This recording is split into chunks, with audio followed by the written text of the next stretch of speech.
Hotel and welcome. Comedic legacy today. Comedic legacy today. Life, health, and strength to you all.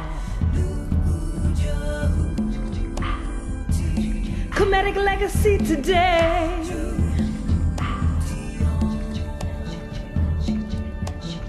Hotep.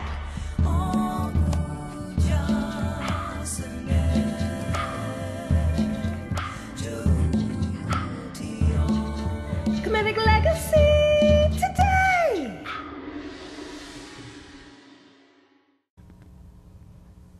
Hetepu. Welcome to Comedic Legacy Today, your weekly journal of ancient African, ancient Kemetic history and spirituality.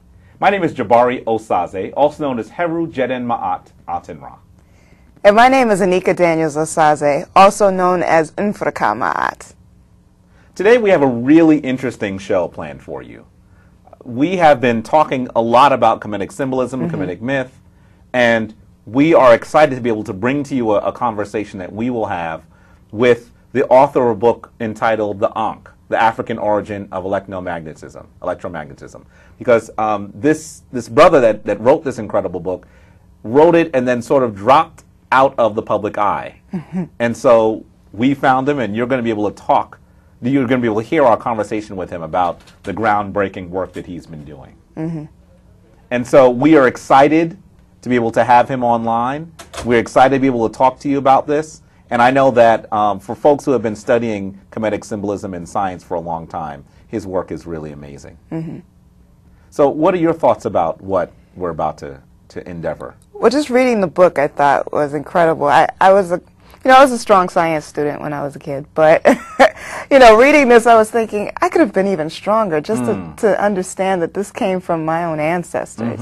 I loved science. In terms of what I was going to do with it, I had no idea. So I'm thinking if I had actually read something like this back when I was in grade school or in high school, when I was really focused on the sciences, I probably would have stayed in the field a little bit longer and could have done some incredible things. So I'm very excited to be able to speak to this brother and to find out, how did he stumble upon this information? What are his plans to use this information? The fact that he can even do examples and create these ankhs and show the electromagnetism. I mean, that's something that we hope to have him do in the future when he's actually physically on the show. Yes, yes, I'm ecstatic as well, just simply because as someone who has studied Kemetic symbolism, there are times that I look at an image and sometimes I'm also stumped. And I've come to the point where I understand that there are no arbitrary symbols, that everything in Kemetic imagery has meaning. Often, some of the Egyptologists that have stumbled upon these same symbols, they'll say, well, they just painted this way because it was interesting, or it looks this way because the artist didn't know what he was doing, or very few of them are able to actually say, we don't know what this means. And so acknowledging that you don't know something can be a divine act. Yeah. Because it actually spurs on the study of something that needs to be discovered. But if you just simply say that we don't know it, it doesn't exist, or it isn't what we might think it might be, what ends up happening is you stifle creativity. And I think that has happened a lot in the field of Egyptology, unfortunately. And so to speak to a brother that has approached this work from a novel direction is exciting for me. And it's interesting that this was really his manuscript work. That's right. It was just notes that he had taken, and that, in talking to him previously, he even mentioned that some of these things have changed in terms of how he's viewed them just from further studies. So, I really hope that other people look into this work and continue this work, that we're able to use it for some tangible products. That's right. That's right. And folks, later, after our conversation with Brother Noran Kamen, we're going to have an amazing performance that we taped recently with Sister Amani Scott. Yes. And Sister Amani Scott is someone who has been following the Kemetic legacy for quite some time, for a very long time actually, and she sings incredibly. Yeah. Her voice is divine in her, and so to be able to have her perform and to bring that to you is something else that we're also excited about. Yeah, we were able to do it at the beautiful location at the National Black Theater in Harlem. That's right. So just that energy alone, you know, just the way the imagery looks in that building, I think a lot of that actually helped Imani get to the point of chanting that she'll do for us in the show as well. She mentioned that it was a place of rebirth for her. That's right. That's right. So folks, we told you we were going to have some interesting things coming to you for season 2. Stay tuned. You're going to be really, really interested in what you see from Kemetic Legacy today.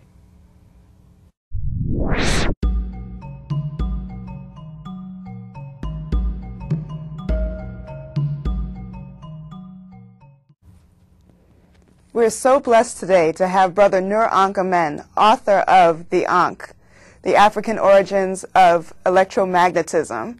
We have him today on the phone, and we will have an opportunity to find out more about the concepts behind his book. Brother Nur Ankh Amen, are you there online? Can you hear me? Yes, no. Meet you. Oh, same here. Wonderful. It's great to have you on the line. Your book was very intriguing. I guess my first question to you is, before we get into the book, how did you find out about the Kemetic legacy itself? How did you get involved with the whole concept of being a Kemite? Well, you know, that happened mostly, well, I can't even hear myself, so I'm not sure if that's, you know, it's sort of confusing. I'm hearing the feedback. Okay. But, we can hear you just fine. Okay. I used to go to, mostly in Brooklyn, you know, we went to, you know, Boys and Girls High, you know, when they had those festivals. And, you know, just through meeting a lot of people who were interested in the Kemetic legacy, hearing Dr. Ben on the radio, those kinds of things. You know, I used to make jewelry, mostly for, you know, African audience. And that's how I got involved, you know. And it was when I first, you know, at least started to notice and pay attention to the Ankh itself. Wow. And how would you say that this was around, I guess, the time when people were still just finding out more about what it meant to be an African, that more people who are out there trying to do their lecture series? I mean, you're mentioning the street festivals, but did you go to any particular lectures? Were there any particular scholars out there that you might have been following? Not in particular. I followed most of them. Like I said, Dr. Ben, I read Sheikh Anta Diop's work, which is, you know, I mean, probably the most complete and inspiring of all. And I, you know, read Bansurma, you know, the regular circuit that was going on where there were a lot of Afrocentric authors that were, you know, expounding on this. But I have to say that I came across and was deeply involved since maybe I was maybe 10 years old. Wow. My father bought a set of encyclopedias, and I remember when I saw the King Tut mask at the exhibit there, I immediately was so profoundly attracted to it. That's when it basically started. But like I said, it really didn't start to click, you know, until I started to, you know, there was like a great resurgence in New York, you know, around, I think it was the early 80s, you know, I think right after the people sort of came out of the Islamic leanings and were looking for something that was more, you know, culturally identifiable as opposed to, you know, strictly, you know, Abrahamic religious, you know, leaning. Wow. So, you know, that's what happened to me. And not just me, a lot of people, you know, and remember, I made jewelry, and I had a lot of demands for Kemetic type jewelry, you know. I was, in fact, I was into jewelry so heavily, I used to cast jewelry. I made, you know, a lot of Kemetic pieces, and they were doing well until we sort of got chased out of the market by cheap Asian imports. And I literally couldn't pay my rent doing Wow. jewelry, so I had to find some other source of living. So what clicked for you? I know while you were working on your pieces and, one day you looked at the Ankh and something clicked and it made a little deeper about the piece. What exactly happened? Okay, and this is, a story that I have not really told anyone. That's why we're pleased to have you on the line. Because people are clamoring to hear how you came to this knowledge. Well, I had always been into electronics. I went through a couple of colleges on that, technical colleges. And one day I was building, someone asked me to build a metal ankh, something they can carry around, like Baba has and a few of the other people used to carry. So, I decided, well, I can do that. That's not a problem. I'm a jeweler. So I remember building one, and I looked at various examples of ankhs that had been in books. I went to the library and looked at a few books, and I started to notice something curious about the ankhs. They all had some element, just beyond the actual shape, but they all had a few details that I started to recognize. And in trying to build this, I guess, a replica of it, I realized that, hey, it has certain defined characteristics, and that they might possibly be electric, And then I remember when I built the first one where I used a coil, because if you notice on both sides of the ankh, on the wings of Isis portion of it, the bar that goes across, not the loop, the bar. Yes. Right. If you notice on some ankhs, they have a little coil, between the center where they all converge, all the parts converge towards the end of the wings of Isis. Yes. And I remember seeing that, and I thought, well, hey, I'll just reproduce that. So I got magnetic coils, and I remember the day I was doing it, I wrapped it, and then then it just hit me right at that moment. After I completed wrapping the coil, I realized, hey, there's something here that's electronic. So I simply hooked up a battery to the two legs, and it was so amazing. I saw light coming from the center of the ankh. It was buzzing loudly, and it was just, wow. I was just stunned, and that's how it happened. Wow. Yeah, that sounds amazing. Yes. Wow. And it's interesting that you came to understanding the symbols in a different way because you had a different sort of training. Because I know certainly Anika and I have been studying Kemetic science and history for a very long time. And the reason why your book has stood out for us and so many other people who have, because your take on it is one that's very different from anyone who had been studying Egyptology, chematology, African history, African science. Your approach is very different. And so as we talk to you a little bit more about your book and the ideas behind it, we want you to talk to us like we're in the third grade. Because there's so few people that have the kind of background that you do to be able to make these connections. And so once you see the diagrams in the book, it becomes clear. You're like, wait a minute. Why is it no one had actually seen this before? And it's clearly because they didn't have the background, the orientation, in order to recognize that these symbols were more than just spiritual symbols, but they may well be diagrams for the use of electric. And so that's wonderful. So can you tell us about that first ankh that you built? What exactly was it that you ended up building? I know that you saw it glowing and humming. What was it that you built? Well, actually, the technical electrical term for it was it's actually an oscillator. It's called a relaxation oscillator in electrical parlance, but it's a kind of an on and off switch. Basically, what happens is the two coils in the center on each wing or each side of the arms. They become magnetic when you attach a battery to it.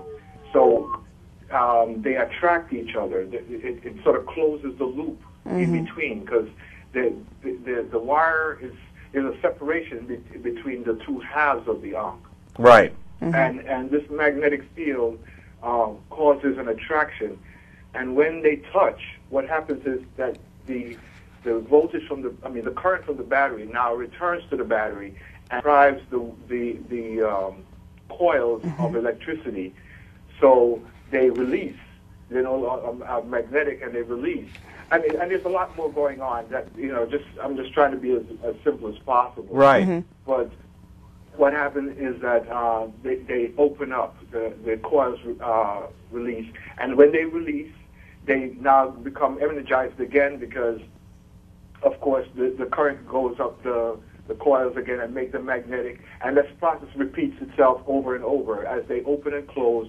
That's why it sounds like a motor. It's like it's buzzing. It's going, because the electromagnets are touching each other at a very rapid rate, and the rate is proportional to the loop itself. If the loop is made of some very stiff material, then it doesn't close as readily as if it was very light material. So you can control the frequency of the opening and closing, based on the strength of the magnetic field and the flexibility of the loop. And when you do that, do you actually create a stronger magnetic attraction, essentially? Well, like I said, the first one was it was an accident, basically. Right. The second one I built, I had the theory in mind, and I had all the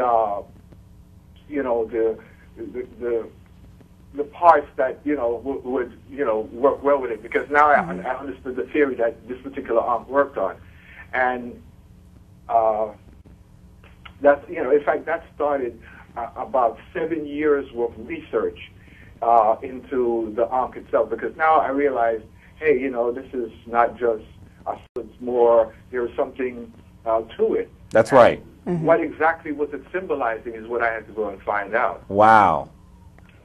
Wow. So now, this is groundbreaking work, and I'm wondering, how did other scholars, what kind of feedback did you get from other people who looked at your work? What were they saying to you?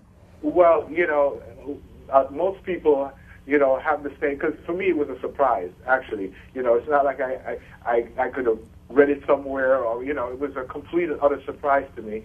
And what I had, when I tried to explain to other people, most people would just, that's nice, they blew it off, basically, because they just didn't have the background. And that's the right. idea that, electricity had existed such a long time ago. We're talking about 3,500 years ago, and maybe further. Wow. The whole concept was just beyond, what we were schooled to believe. The idea that modern, development, sequential modern development over time is what led us to the discovery of electricity is totally false. That the idea that the ancients had it, and since then, people, the ones who did believe that I had hit on something, they contributed a lot of other, curious, pictograms or, quotes and things like that. So I started to get, a lot of information from people, not the experts, a lot of people who were just, flat out, interested in, or were, I would say, curious about some very unusual, drawings. Drawings and yes. things like that. And they were like, hey, you might be onto something because I have this and right. and that, and that's when I saw the light bulbs on the Dandara. Yes. The modern Dandara. That's when I saw that. Then it was just like, well, this is all confirmed. Right. Right. Now, one of the things. Now, let's talk about the light bulb a little bit, because clearly you're on to something. Now, I know that sometimes modern academia takes a long time to catch up, but I know that in my study, from the initial time that I started reading about the magnificent drawings and paintings and carvings and etchings in all these tombs and in some of the Merkoti or pyramids, I realized that some people were questioning why they didn't see any carbon soot on the ceilings. Right. Now, the carbon soot would be there if these artists were actually carving in darkness, they would have had to have torches, right? Exactly. But they have not been able to find any carbon smudges or coating on the ceilings. So they said, how were they able to carve these things in essentially what is a cave, a hollowed out cave, and still be able to see what they were doing? There's still no answer to it. Well, they've always provided an answer for us. Whenever we bring up these curious anomalies, you know, academia, which is controlled, you know, by a select group of people, you know, dedicated to preventing, you know, our resurgence of this Kemetic understanding.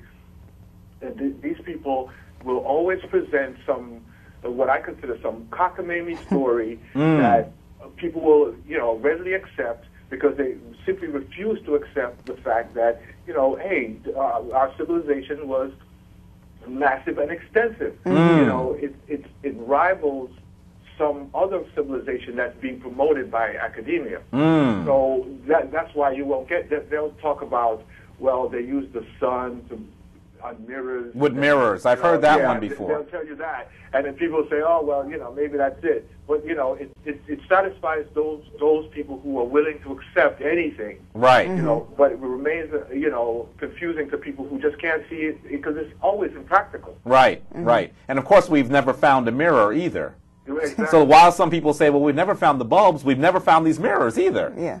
And so why is one argument more plausible than the other? Well, you know, like I said, they're always very weak arguments, but just sufficient to satisfy those people who, you know, who will have those questions, are willing to accept, right. You know, that. You know, after a couple of reflections from a mirror, the light is so weak. That's that right. There's no way that it's going to illuminate the area that, you know, and these tombs were painted in detail. That's right. You know, That's right. There's no way that, you know, bouncing light is going to be sufficient to do any of that. And there's often a very long shaft before you even get to this area. I mean, you're talking about walking the equivalent sometimes of a half city block before you even get, and with turns and different depths. And so to be able to have this sort of channel of mirrors would be really interesting. It'd be very difficult for that to happen. And then, of course, when you go into many of these tombs, the entire surface is painted. And as you know, if you've ever reflected something, there's a point where the reflection, just because the angle no longer works, the reflection is no longer, it doesn't produce light anymore. And so all these things are really curious. Could you talk to us about, I know in the book you've talked about a diagram for the construction of something that's very similar to a fluorescent battery on the symbol that looks like, we call it a Shen. I know you called it a sink as well. Could you talk about how you came up with the concept for how that's actually built? Well, you know,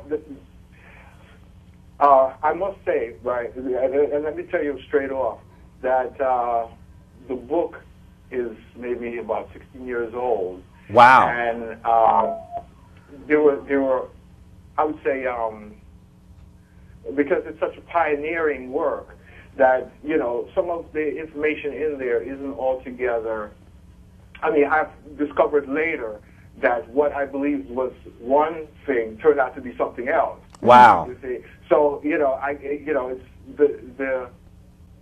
yes, they did have light bulbs, but it was more of a conventional type light bulb, meaning the fluorescent type light bulb. And because all that's required for a fluorescent light bulb to operate is high frequency radio waves, which can be easily produced by an arc. In the vicinity of an arc, because there's this high frequency switching that goes on, sparks are created. Right. And sparks have, within a spark, there is every frequency known.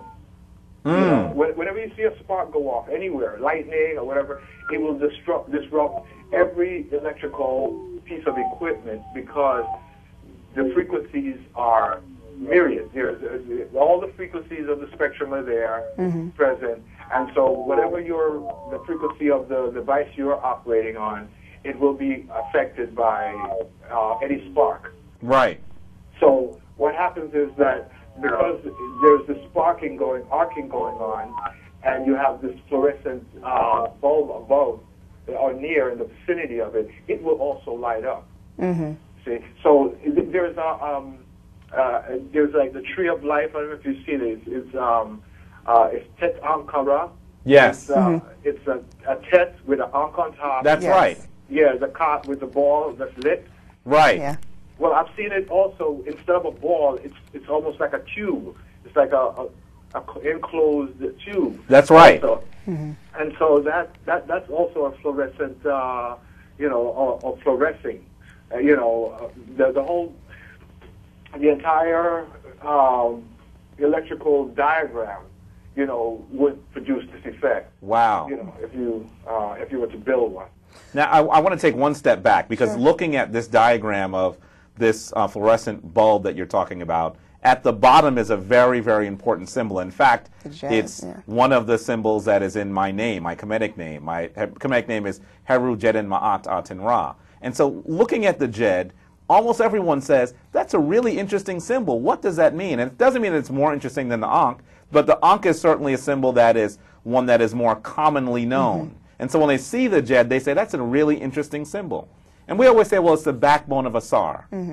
Yeah. But in addition to that, when you put the symbol of a pile or a battery next to the Jed, it becomes absolutely clear that one represents the other. That's that.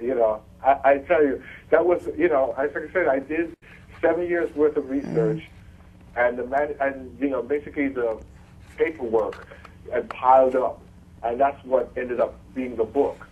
But because I had attached the battery to the Ankh, then it became clear that the test was, or the Z was the battery, the power source. And in the name, the word, it says it's lead. It's Tet means lead in Coptic, is it? Yeah. Oh, Right. Coptic. Okay. So it's basically a lead acid battery. But then again, I start seeing many symbols where it's just so apparent. One very important one that I saw was the worship ceremony of Osiris. I'm going to use Osiris because it's the English version of it. Right. Seeing as though we speak English, we know what we're talking about. Okay. But the symbol of Osiris, there is a ceremony that you see being performed, and again, this is simply the drawings, Kemetic hieroglyphics and drawings. And here is this woman pouring a libation, which is from, with a symbol of water above it. Right. And she's pouring it at a pile, which is the same battery type of symbol, right?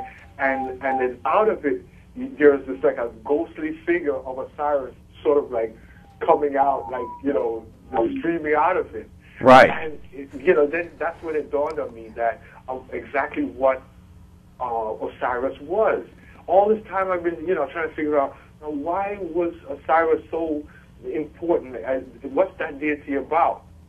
And that's when it got Osiris. It turned out Osiris is the Electron. Plain and simple. The whole story about how Osiris was killed by his brother Set, and he was put in the Nile. He made this great box and put a coffin, and it was thrown in the Nile, and it floated up the Nile, and all that symbolic of the building of the battery. The whole thing. If you read the whole text, with that in mind, with the understanding that Osiris is the Electron, then the creation of the battery, or the first battery, is the story of the life of Osiris. Wow.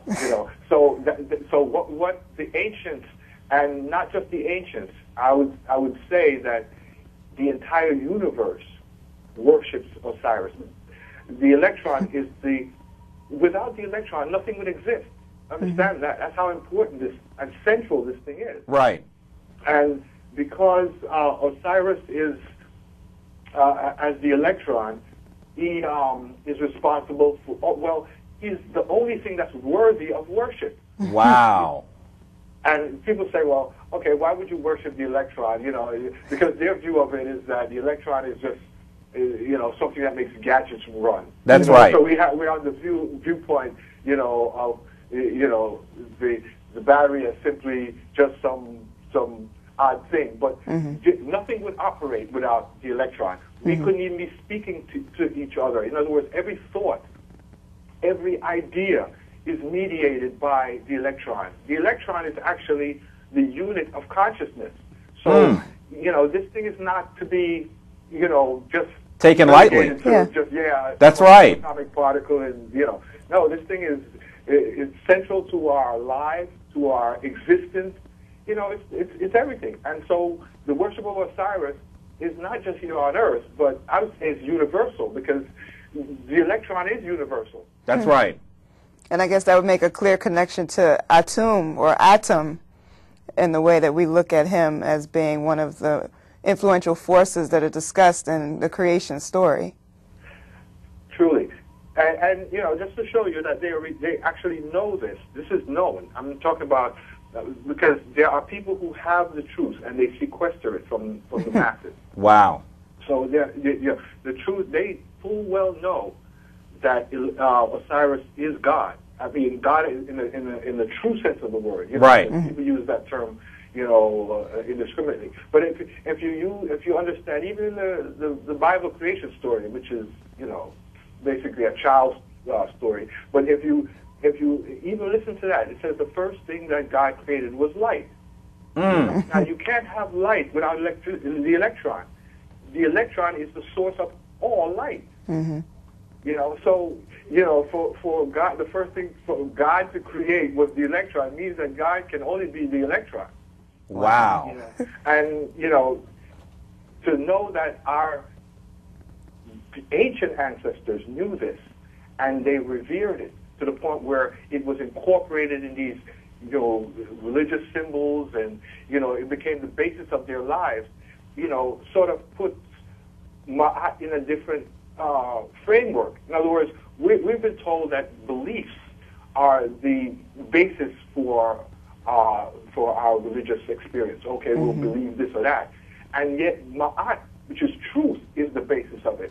So we have to sort of, you know, go beyond our belief systems, which were created for us by people who are seeking to deceive us, and cling to the truth, which is a scientific truth, an evident truth, a truth that's based on evidence. Okay, what evidence do you have?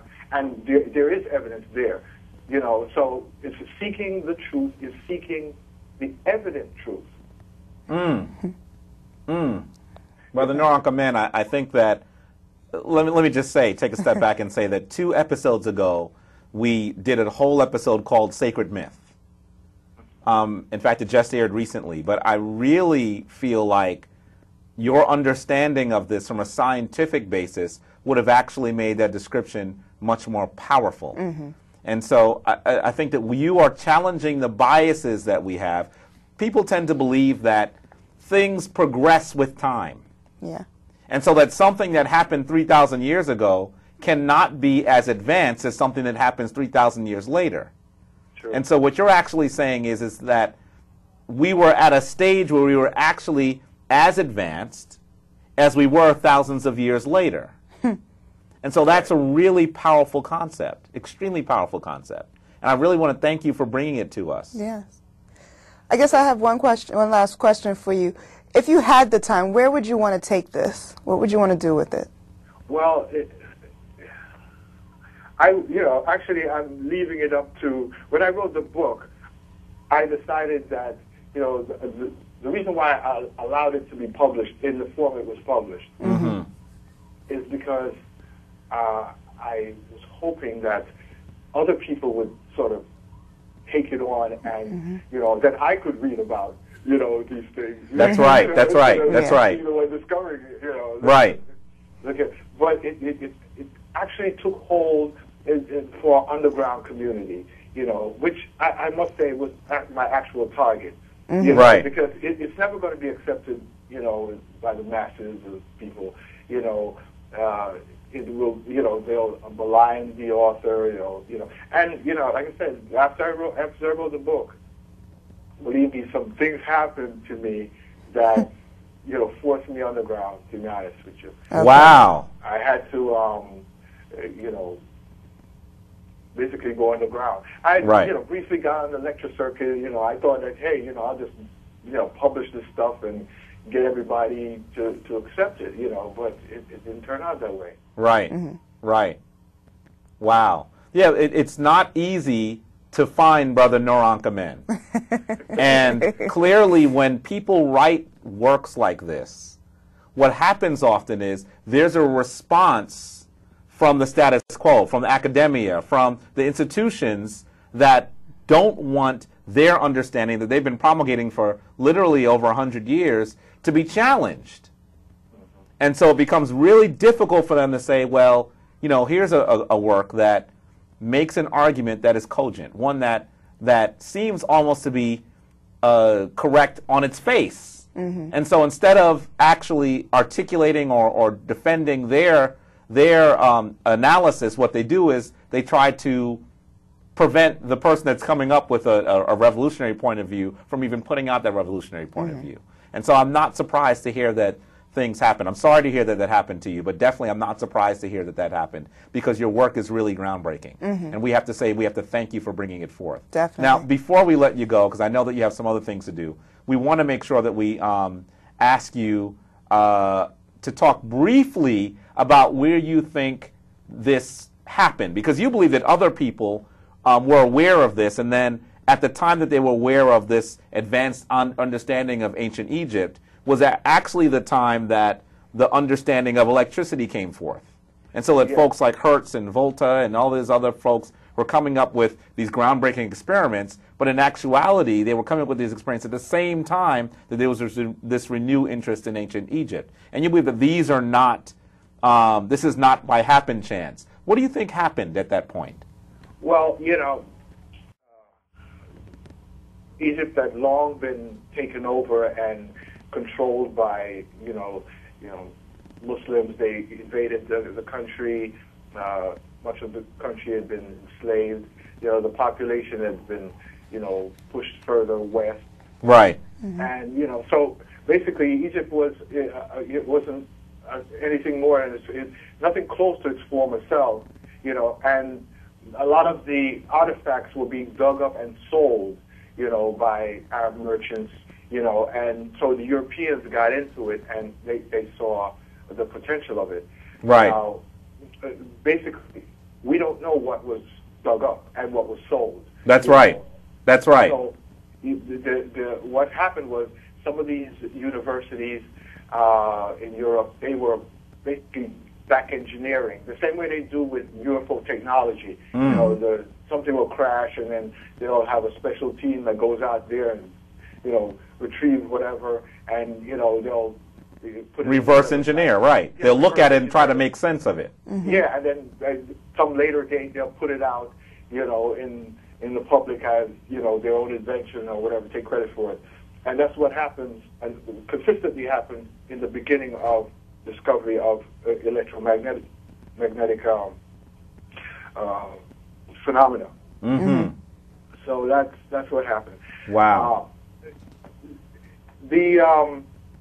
Well, you know, I'd like to briefly talk about, you know, where things have gone, and at least for me, you know, Sure. I've been working on, you know, solving, you know, the horrible energy crisis that we seem to be suffering the most from. In other Right. words, we have not recognized that, you know, energy, you know, is the core of civilization. You know, it's taken us, I mean, most people who look and say, well, hey, you know, since the discovery of electricity, look how much our lives have changed. That's you know, right. Socially, you know. I mean, without electricity, we wouldn't even be considered civilized, at least in, as civilization goes, we wouldn't be considered as civilized if we didn't discover electricity. Right. In modern times, that is. Now, what happens is, the countries that are still undeveloped, they're being sold this, alternative technology that's not really robust enough to drive their economies. They're given, things like solar, and they're very expensive, and they just won't do. People are still chopping down trees for cooking. And that's right. So in our, in the third world, which is the first world, that's right. This is, to me, unacceptable. So I've been working on, through discoveries, comedic discoveries, exactly how did our people survive, this long, and what was it that is so self-sustaining with this electrical energy, as far as how it was produced in ancient Egypt. And I found two things. Well, it's actually three, but the Ankh of Shu, I discovered, was a windmill. I actually built one. I showed it to Baba the other day, maybe about 3 weeks ago, and he was like beside himself. He couldn't believe, Wow. But, and it's something I might be able to show you when I do, if I come on your program. Oh, wonderful. I'd love to see that. It's an Ankh in the shape of a windmill, and, it's like maybe, 50% efficient, as compared to maybe 35% efficiency for, drag type windmills. This is far more, because here you have this tremendous amount of wind, that's just going wasted. Because that's right. Everybody has this, the modern windmills are literally too complicated, to really take root, and that's how technology is promoted to us. Modern technology is promoted to, in its most complicated form, so that we won't be able to use it as individuals. We have to go purchase it through, their networks. That's right. That's right. Well, it's actually very, very simple. It's so simple that anybody could build one and, take advantage of those wind resources. But over and above that, I discovered exactly how the Egyptians or the Kemites, had industrial levels of energy, and it was an actual windless turbine. It's a wind turbine that didn't require wind. It used differences in pressure, to generate electricity, and it's totally revolutionary. When I discovered this, and this is a device that's based on Kepler, which is a whole other thing. It's like the whole arc was a whole revelation. Well, Kepler is an even greater revelation as far as what that can do for us, and it's just truly amazing. We're talking about exactly what space travel was back then. We had space travel technology, and the Ankh of Kepler that has that whole thing. It's all been revealed, at least to me, anyway. So that's what I've been working on all this time. We have unlimited amount of energy that can be produced. There's the whole idea of using fossil fuels and these kinds of, is totally unnecessary. And as a result of, a side effect of it is to have, the anti-gravity effect that the Ankh of Kepler would allow us to do. So, it's just, and the more time I spend on this, is the more in awe of our ancestors that I've become, and that's from actively researching it, not just by, theories built on top of theories, built on top of ideas, but actually physically working with, the machinery of it.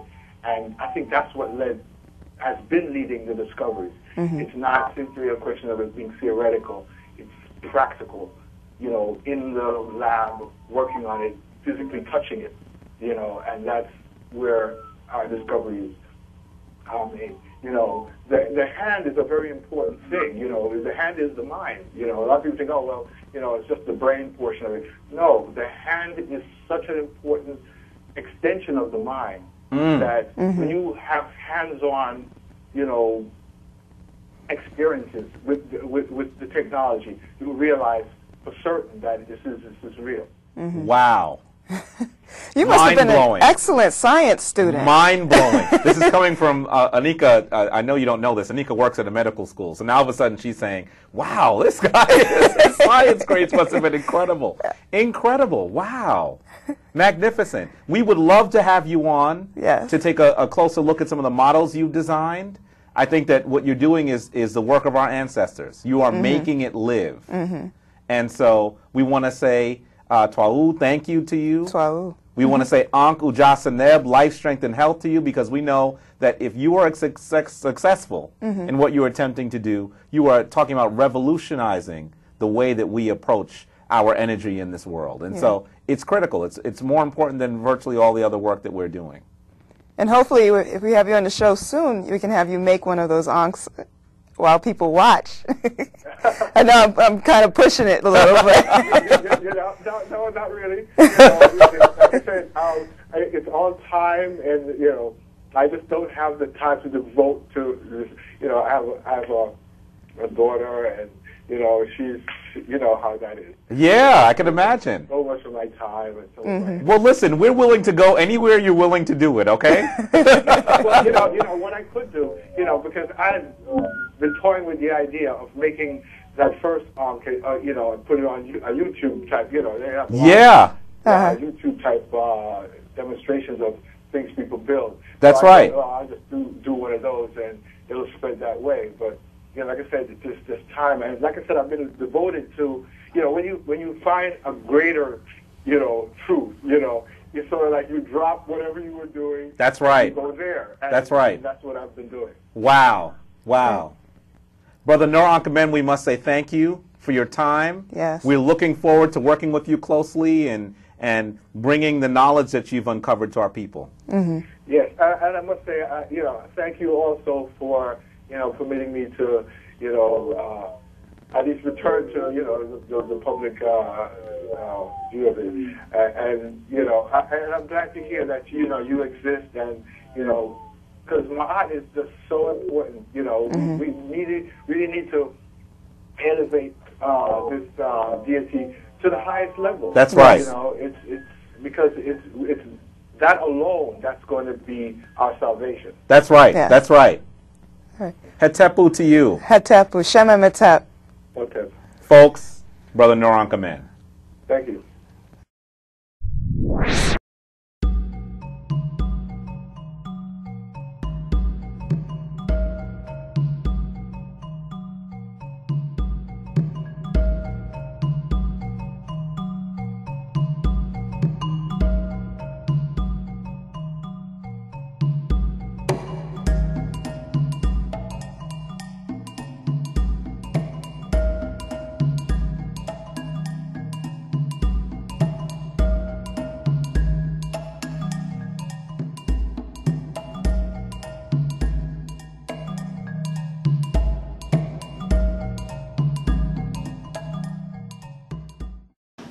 I am so excited to be here with Sister Imani, our songstress for this evening, a sister who was part of the Kemetic legacy, one who has blessed us with song, with chants from other activities, other events that we've had within the Kemetic community. And we've asked her today to be part of our TV show, Kemetic Legacy Today, and to bless us with one of her songs. So if you could tell us, Sister Imani, first, give me your full Kemetic name so that the whole audience can get that for us. Most people might know me by Imani Scott, but actually my Kemetic name is Imani Rama Atelu Anka Astra Amen.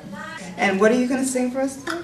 I'm going to sing a song about our legacy, and this was inspired during the time that I was going through the initiation with Heru Anka, Baba Heru. You know, I was doing Comedics 101, and you know, just in that journey, really became, not even just that particular initiation, but also through Dr. Leonard Jeffries, you know, through all the different scholars that really teach us about our legacy and who we are, because we really need to know our history and our background, from where we've come to know where we're going, to understand our obligations and purpose, living a purposeful life. And so for me, that's pretty much how I became in this path, was because, you know, I was doing, you know, my thing, I guess, and singing in bands and doing all of that. But then it became a point when my mom made her transition. I had started to really seek, you know, a purpose for my life. Because really, I didn't feel like it was really worth being here. Why am I here? Because at that point, both my dad and my mom had made their transition. So with that, it's really, that's what keeps me renewed in my daily life, because people say, well, how do you do so much, you know, at times when I'm doing what I do, but it's because you're really driven with a purpose. We know you're a very serious businesswoman, and you have a lot going on. You have your travel, you have your entrepreneurship, you do sales with, the name of your company again? Imani's Creations, Imani's and Creations Entertainment. and Entertainment. So you have a lot going on. So I know that often you have to cleanse your soul, and you have to be able to, you know, as much as you take in, give out. So at this point, I am going to say thank you for being here, and I'm going to ask you to please share your voice with us. Well, thank you, because this is really good. It's like, again, I'm unfolding at this time. I've kind of taken a sabbatical, and now through 2010, we're back on the scene. So thank you for this opportunity, and it's a blessing to be here. I love the work that you're doing. It's awesome. Sister Imani. Thank you. This piece is called Tell It Like It Is. Who's gonna tell our story if we don't tell it ourselves? And who's gonna sing of our glory and honor our wealth,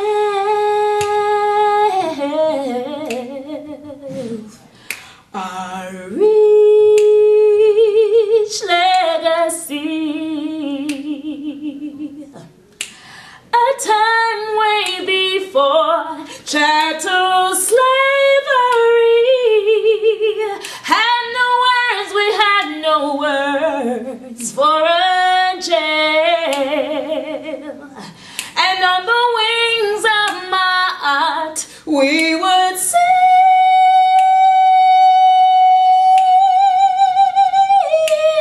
Tell it like it is. Tell it like it was. Tell it like it is. Let's tell our story and not just his story. And who's gonna teach our children if we don't teach them ourselves? And who's gonna solve our problems, like turn disease into health? Our rich legacy.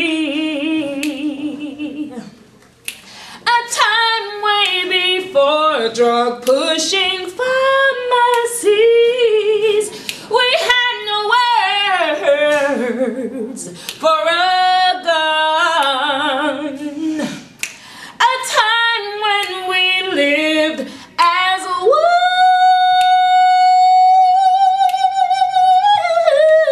Tell it like it is. Tell it like it was. Tell it like it is. Let's tell our story and not just his.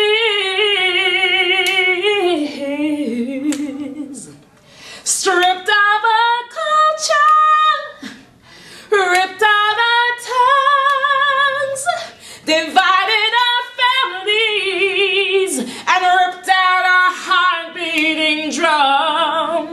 It's time that we must realize most history books are filled with lies, and many are still hypnotized. It's time that we must open our eyes,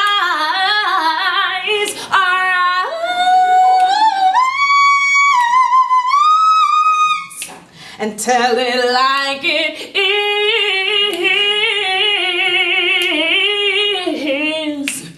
Tell it like it was.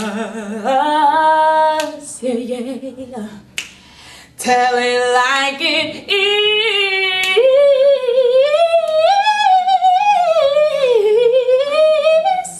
Let's tell our story and not just his story. We gotta tell our story, my story, your story, and tell it like it is.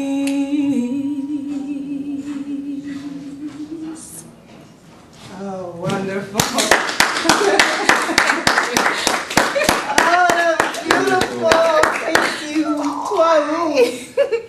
Oh, Sister Imani, I feel so blessed. Oh, thanks. We are blessed. Oh, I'm so happy that we've had you on the show and that we were able to share your voice with the world.